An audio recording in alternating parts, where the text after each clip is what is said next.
San Quentin State Prison, a fortress of concrete and steel, looms ominously over the picturesque shores of San Francisco Bay.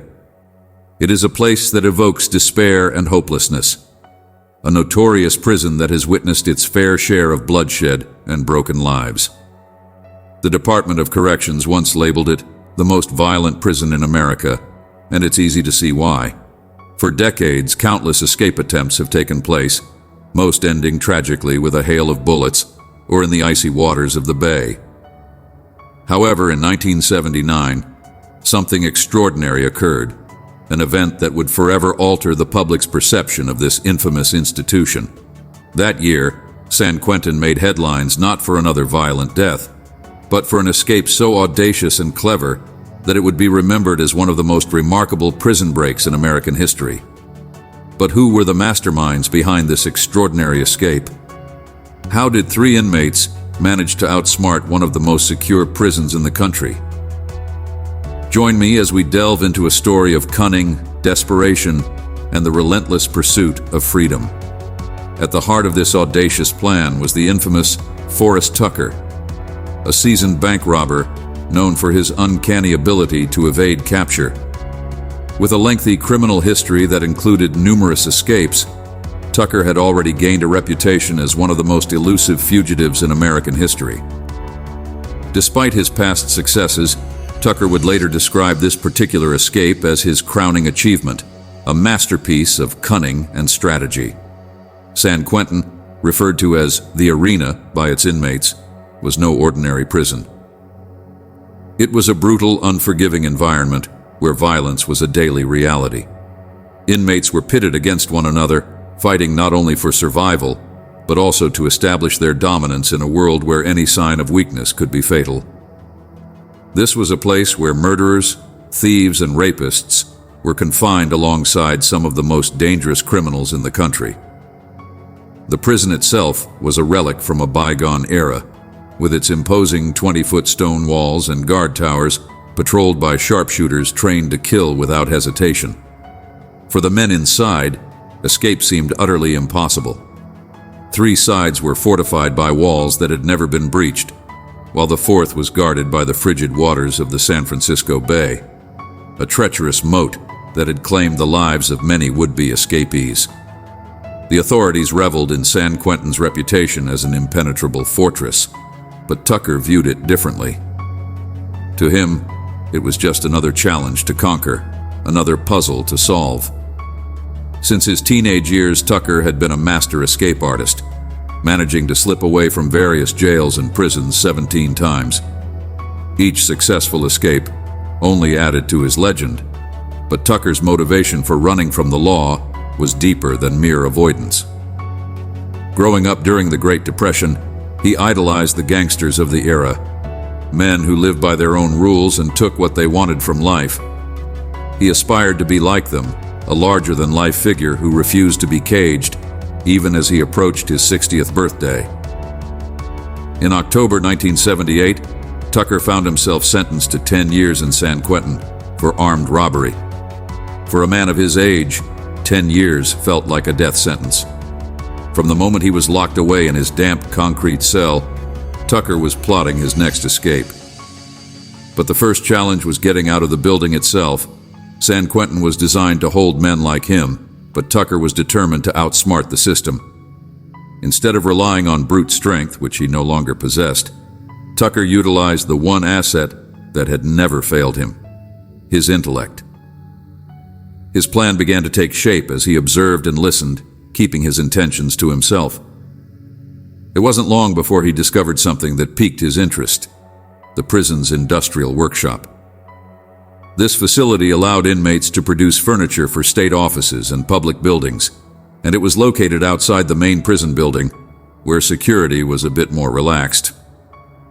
Tucker recognized this as a golden opportunity.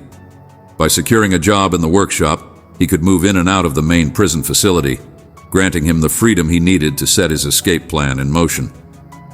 However, it wasn't going to be easy. Tucker was a high-risk prisoner, classified as someone who should not be granted free rein around the prison grounds. But he had a plan. He would play the part of the harmless old man. In prison, necessity breeds ingenuity, and Tucker had spent his entire life transforming necessity into opportunity. With time slipping away, he knew he had to pull off his most daring escape yet. Despite his reputation as a slippery escape artist, Tucker understood that in San Quentin, patience and cunning were essential. He cleverly used his age and seemingly docile demeanor to lull prison officials into a false sense of security. Before long, he managed to secure a position working near the wharf, where the prison workshops were located. It was a small victory, but Tucker understood that it was only the first step towards freedom. He began paying close attention to everything around him, noting the routines of guards and the movements of other inmates. The wharf was a place with fewer watchful eyes, allowing him to start formulating his escape plan. It was during this time that Tucker felt another presence watching him. He wasn't the only inmate at San Quentin with dreams of freedom. John Waller, a criminal known as the Rabbit for his talent for fleeing from the law, had also been contemplating escape. Waller had a taste for the finer things in life and a deep disdain for hard labor. He had heard the stories of Forrest Tucker, the man who had repeatedly outsmarted authorities, and perhaps he thought there was something he could learn from the legendary escape artist. One day, as Waller took a break on a bench overlooking the bay, he and Tucker struck up a conversation. The scene was almost serene if one could ignore the prison bars surrounding them. The bay stretched out before them, dotted with boats that seemed to glide away from the grim reality of their confinement. Naturally, the topic of escape came up. Tucker subtly gestured toward the water, suggesting the impossible idea of swimming to freedom. Waller dismissed the notion, but then again, insanity sometimes has its own logic in a place like San Quentin. As they brainstormed ideas, each more outlandish than the last, Tucker proposed a radical thought. Why not build a boat? For the first time, Waller had Tucker's full attention. This idea seemed crazy, yet it ignited a spark within them. Over the years, Tucker had developed a philosophy regarding prison escapes. The more fortified the prison, the more bizarre the escape had to be. And what could be more bizarre than constructing a boat within the confines of San Quentin? "Let's use the water," Tucker urged. "We can build a boat. Nobody will suspect a thing." It was an unorthodox plan, but for these two men, it felt like their best shot at freedom. They quickly agreed to embark on this journey together, but several obstacles still lay ahead. They had access to the workshop and the tools, but keeping their plan secret would prove to be the real challenge.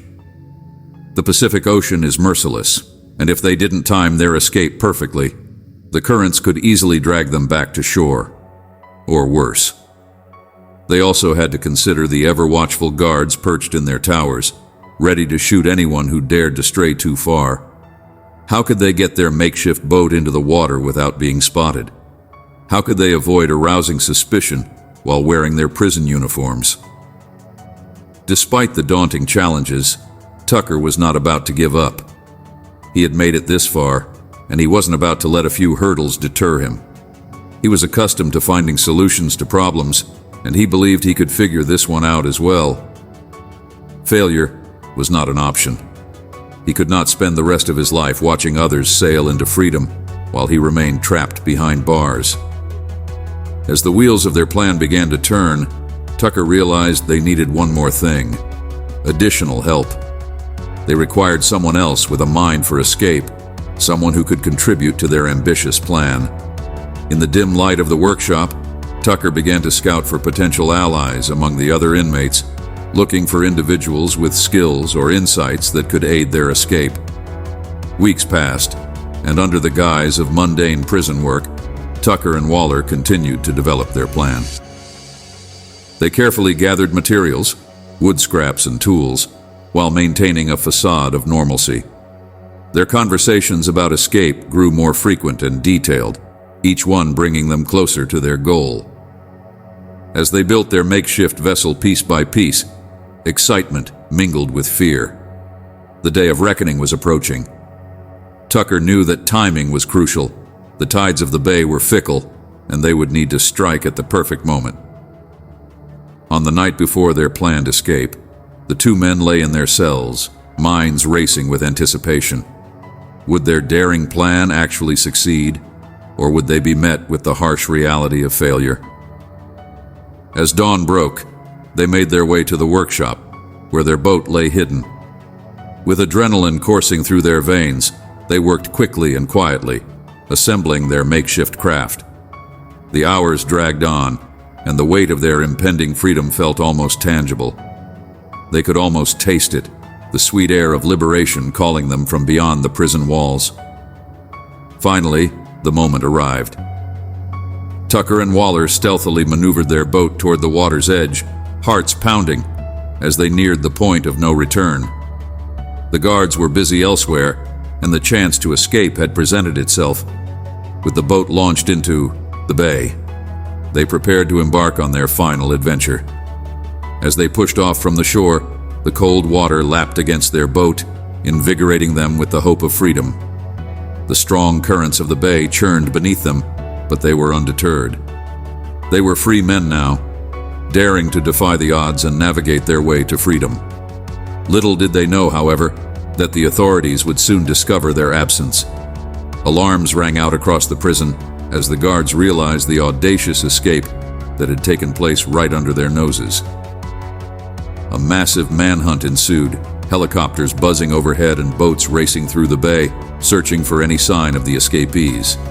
Tucker and Waller paddled furiously, adrenaline fueling their every stroke as they made their way further from the prison that had held them captive.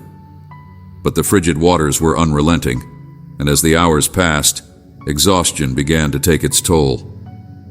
They were navigating a treacherous path, their dreams of freedom becoming increasingly elusive. As they fought against the currents, the reality of their situation began to sink in. Would they make it to safety, or would they be dragged back into the grasp of the very institution they had fought so hard to escape? The outcome of their daring plan hung in the balance, teetering between hope and despair. In the end, this astonishing tale of escape from San Quentin serves as a testament to the resilience of the human spirit and the lengths one will go to in the pursuit of freedom. It's a story of two men united by a shared dream who dared to believe that they could outsmart the system. Their audacity and determination turned a seemingly impossible feat into a moment of legendary escape that will be remembered for years to come. So, the question remains, what drives a person to risk it all for a chance at freedom? Perhaps it's the desire to prove to oneself that they are more than just a prisoner, more than just a number. In the face of insurmountable odds, Forrest Tucker and John Waller remind us that the human spirit is an unyielding force, willing to fight against all odds in the quest for liberation. As we reflect on their extraordinary escape from San Quentin, let us not only remember their audacity but also consider the lengths to which individuals will go to reclaim their freedom. In a world where despair often reigns, their story serves as a beacon of hope, a reminder that sometimes it's the most daring dreams that lead to the most remarkable achievements.